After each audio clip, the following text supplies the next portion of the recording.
వాళ్ళు చెప్తారు, ఇల్లు కట్టేటప్పుడు పునాది స్ట్రాంగ్ గా వేసేస్తే దాని మీద ఎన్ని అంతస్తులైనా కట్టుకోవచ్చు అని. ఆ విధంగా స్వర్గీయ ఎన్టీ రామారావు గారు వేసినటువంటి పునాది మీద ఈరోజు ఎంతో మంది పెద్ద పెద్ద నాయకులుగా తయారవుతున్నారు. ఒక మాటలో చెప్పాలంటే తెలుగుదేశం పార్టీ కార్యకర్తల పార్టీ, కార్యకర్తల కోసమే ఉన్నటువంటి పార్టీ, కార్యకర్తల త్యాగాల పునాదుల మీద ఈరోజు ఉన్నటువంటి పార్టీ తెలుగుదేశం పార్టీ. బ్రహ్మనాయుడు గారు ఈరోజు తరువాత రాజశేఖర్ రెడ్డి గారు ముఖ్యమంత్రి అయిన తర్వాత, రాజశేఖర్ రెడ్డి ముఖ్యమంత్రి అయిన తర్వాత 6.5 సంవత్సరాలు రాజశేఖర్ రెడ్డి ముఖ్యమంత్రిగా ఉన్నాడు. అంతకు ముందు తెలుగుదేశం పార్టీ ఎదుర్కోనటువంటి పరిస్థితుల్ని 6 సంవత్సరాలు ఎదుర్కొనింది బ్రహ్మనాయుడు గారు. పెద్ద పెద్ద లీడర్లు దాదాపు 300 మంది కార్యకర్తలు ప్రాణాలు పోగొట్టుకున్నారు. రాజశేఖర రెడ్డి ముఖ్యమంత్రి అయిన ఆ 6 సంవత్సరాలలో తెలుగుదేశం పార్టీ కార్యకర్తలు దాదాపు 300 మంది ప్రాణాలు పోగొట్టుకున్నారు.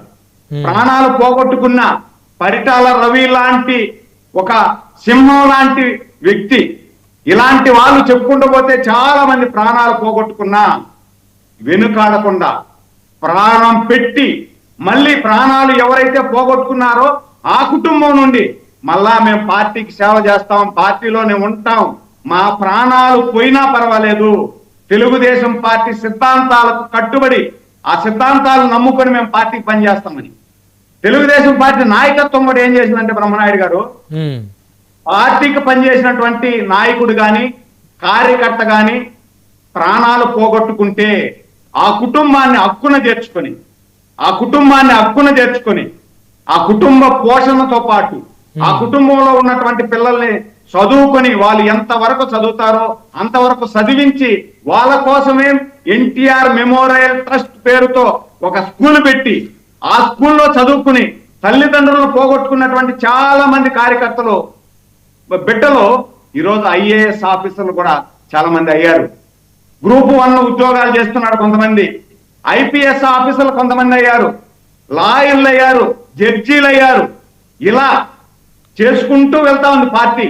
ఈరోజు కట్ చేస్తే 9 సంవత్సరాలు ఉమ్మడి ఆంధ్రప్రదేశ్ లో ప్రతిపక్ష నాయకుడిగా చంద్రబాబు గారు అనుభవించినటువంటి అవమానాలు అన్ని ఇన్ని కాదు. దాని తర్వాత 2014 నుండి 2019 వరకు ఈ రాష్ట్రానికి రాజధాని కావాలి, పోలవరం కావాలి, అభివృద్ధి జరగాలని దాదాపు 5 సంవత్సరాలు పనిచేశారు.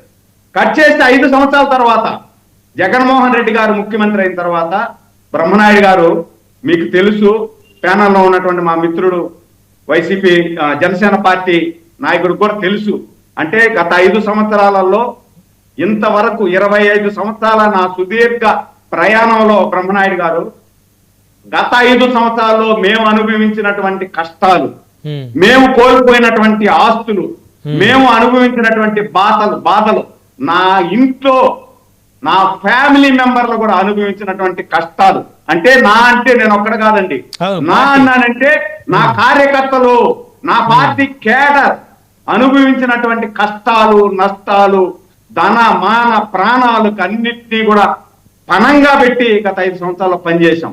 గత 5 సంవత్సరాల్లో మీరు చూడండి బ్రహ్మనాయుడు గారు 150 మంది కార్యకర్తల ప్రాణాలు పోగొట్టుకున్నారు.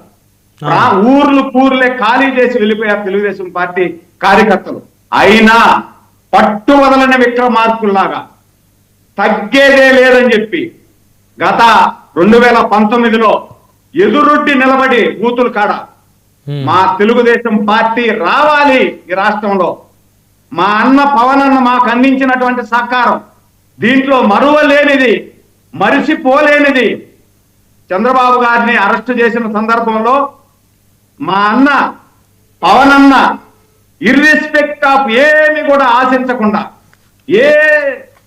ఏది కూడా బేసదాలు లేకుండా, బేరాలు లేకుండా డైరెక్ట్ గా లోపలికి వెళ్ళి చంద్రబాబు గారితో మాట్లాడిన తర్వాత అప్పటికప్పుడే నిర్ణయం తీసుకొని ఈ రాష్ట్రంలో ఈ రాక్షస పాలన అంత ముందించాలంటే మనం కలిసి ముందుకు పోవాలి, మనలో కొంతమంది కొన్ని త్యాగాలు చేయాల్సి ఉంటుంది, చేస్తేనే భావితరాల భవిష్యత్తు బాగుంటుంది, ఈ రాష్ట్ర భవిష్యత్తు బాగుంటుంది అని చెప్పి ఆయన ఇచ్చినటువంటి వాగ్దానం, ఆయన మాట్లాడేటువంటి మాటలు నాకు ఇప్పటికీ కూడా నా చెవులో రింగుమని మారు మోగుతూనే ఉంటది. బ్రహ్మనాయుడు గారు, నేను నిజంగా చెప్తున్నాను, బ్రహ్మనాయుడు గారు పవన్ అన్న తీసుకున్నటువంటి స్టెప్ నా భూతో నా భవిష్యత్, ఆయన నా జీవితం ఉన్నంత కాలం, నేను అంటే నా కార్యకర్తలు, తెలుగుదేశం పార్టీ కార్యకర్తలు, జీవితం ఉన్నంత కాలం మా పవన్ అన్న మా గుండెల్లో ఉంటాడు. పవన్ అన్నతో కూడా కలిసే మేము ముందుకు నడుస్తాం. అదేవిధంగా లాస్ట్ 5 సంవత్సరాల్లో బ్రహ్మనాయుడు గారు కార్యకర్తల విషయానికి వస్తే తోటా చంద్రయ్య అనేటువంటి నా తోటి కార్యకర్త అకారణంగా నడి రోడ్డులో పలనాలను పట్టుకొని వేరే వాళ్ళకి జై కొట్టు నిన్ను వదిలేస్తాము అంటే, వేరే వాళ్ళకి జై కొట్టు నిన్ను వదిలేస్తాము అంటే నా కార్యకర్త నాకు గర్వంగా ఫీల్ అవుతా. ఈ రోజు కూడా బ్రహ్మనాయుడు గారు ఈ రోజు చచ్చిపోతే రేపటికి 2, కానీ పుట్టుకనేది, మనం పుట్టేది, మీరైనా నేనైనా నా సోదరుడైనా పుట్టుక మామూలే.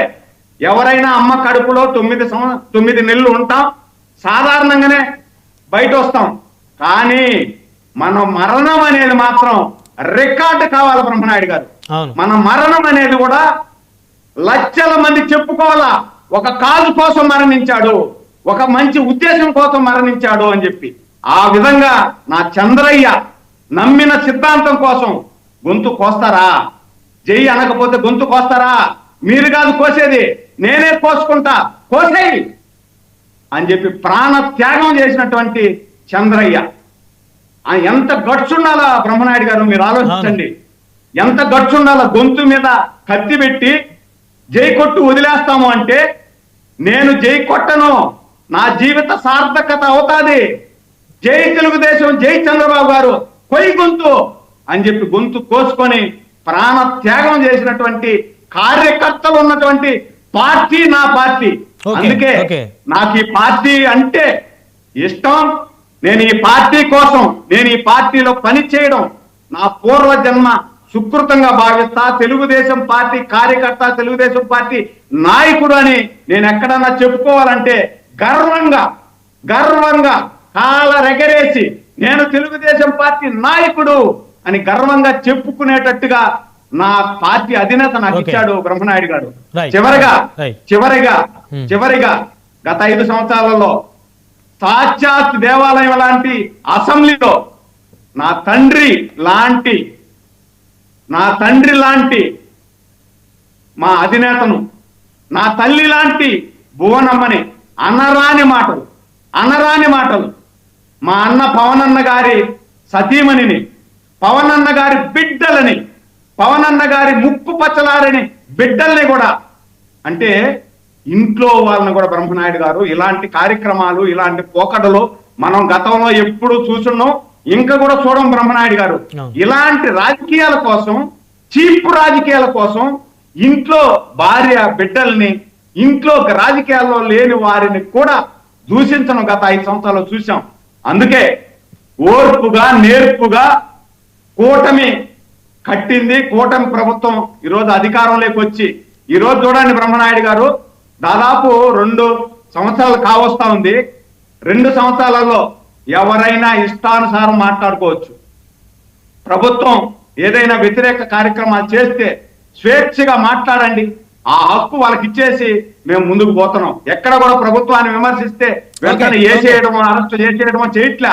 అది తెలుగుదేశం పార్టీ కార్యకర్త, తెలుగుదేశం పార్టీ నాయకుడు అనేది.